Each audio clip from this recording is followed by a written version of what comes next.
Welcome back. As you heard before the break, the House is getting ready to pass a nearly $14 billion aid package for Ukraine. It's more than double the amount the administration, not quite, asked for 2 weeks ago.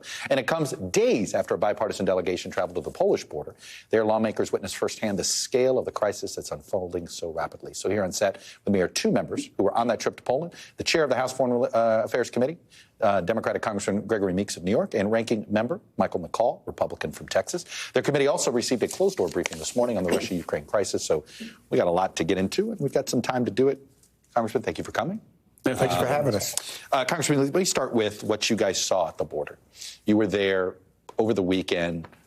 We'd already had the flood of refugees.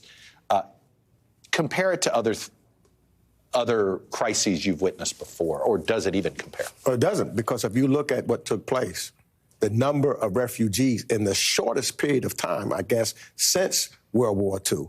We saw, when we arrived, they said there were 700,000 refugees. In 2 days after, we had been there 2 days when we were leaving, 1.3 million refugees with a wave coming right behind it. Mm-hmm. And it was devastating to my heart.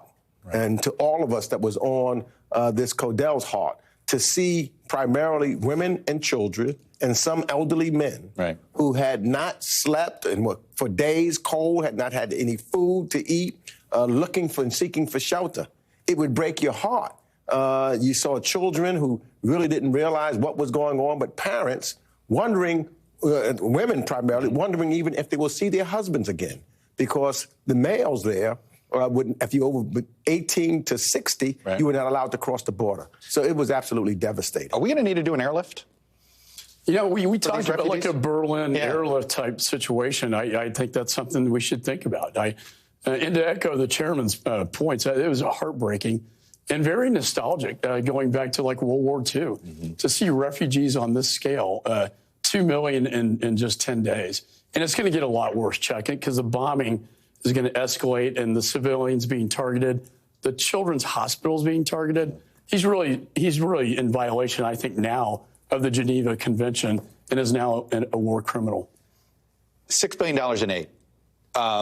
What of the military aid specifically? What's that going to get them? And is that going to be enough?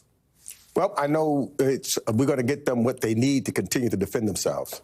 A lot of people didn't think that they would last this long. In fact, our own intelligence said 2 to 3 days max. And was that the briefings you were getting? Like, look, yeah, absolutely. So the fact that this is held up, go ahead, finish your statement, then I'll ask a follow after that. So to see how Ukrainians are fighting and pushing back to a large degree a number of the Russian soldiers and moving forward is almost a miracle. It is indeed a David versus Goliath situation. Mm-hmm. And so I think that what we need to do is to make sure that they continue to have the necessary weapons to continue the fight.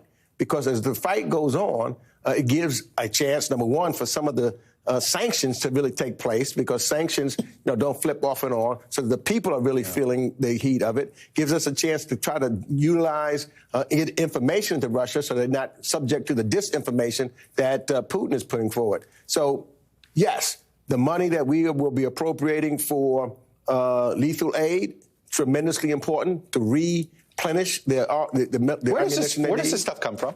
So we're doing $6 billion. I assume, like sanctions, we need to get them these weapons right away. Where are these weapons? I assume it's weapon. You're giving money to replace the weapons we're about to hand to them? Is that, well, the chairman, we doubled the appropriation. The chairman and I stuck together after our trip to $3 billion.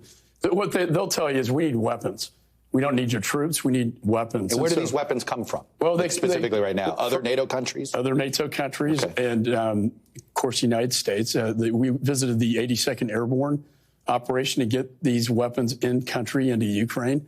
And this is vitally important that we get more lethal weapons, particularly air defense now. These drones that are lethal and these surface-to-air missiles, we need to get those in now. And the good news is we're going to vote today. Mm-hmm. We're going to get that done. But we're also going to get what they desperately need, and that's the air defense. And one of the things that's important, that's good, is that because we are all together, our NATO allies, and this is one of the things that, Putin has done, He's united us. And so that's why you see weapons coming from different NATO allies altogether. And we are surrounding Putin and Russia. You know, he thinks he's going to surround Kyiv. Well, if you look at that 141 countries that voted against Putin, it shows that we're surrounding him internationally.